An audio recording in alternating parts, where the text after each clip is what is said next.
This week, look at this. Our Desmond Shaw is honoring the legacy of the recently departed legendary architect, Frank Gehry. And tonight, he's over at Gehry's first house in Santa Monica, which has become an architectural tourist attraction. Well, take a look at this wild house in Santa Monica. This is the original Gehry residence, and it was the ever-evolving home of the legendary architect for nearly 40 years. It's also one of the creations that helped put Gehry on the road to home design stardom.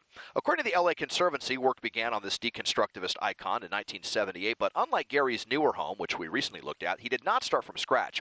He and his wife Berta bought the property on 22nd Street and incorporated the original Dutch colonial revival bungalow that had been here since 1920. It's hard to find any sign of that original home, though, since it's been pretty much enveloped by Gehry's wildly unique additions. The New York Times says he started with a budget of about $50,000, and the additions he made were unorthodox to say the least. You'll be hard-pressed to find another home that uses chain-link fence in this way. You also have plywood, cinder blocks, corrugated metal, glass pieces fixed at odd angles. More additions were added in the early 90s, too. Personally, I think it looks kind of like a home that Pablo Picasso might design if he were an architect. Asymmetrical, surreal in some senses. The Conservancy says it conveys a sense of being perpetually under construction and that Gehry had a fondness for designs that don't feel complete. In fact, even now after his passing, it looks like more renovations are underway. Now, obviously, this kind of jarring collage is not everybody's cup of tea, and Gehry admitted that some of his neighbors were not exactly thrilled with the house. One of them apparently even threatened to sue. But it's become something of a tourist attraction over the decades, highlighted on Santa Monica walking tours, and it's been examined and studied the world over by countless aspiring architects.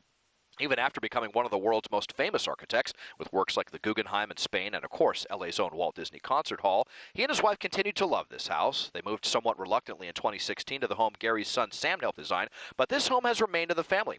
It's been said that this was the home that built Gehry into a household name in the world of design, a residence befit for one of the most unique and talented architects of all time. Taking a look at the original Gehry residence from SkyCal, I'm Desmond Shaw.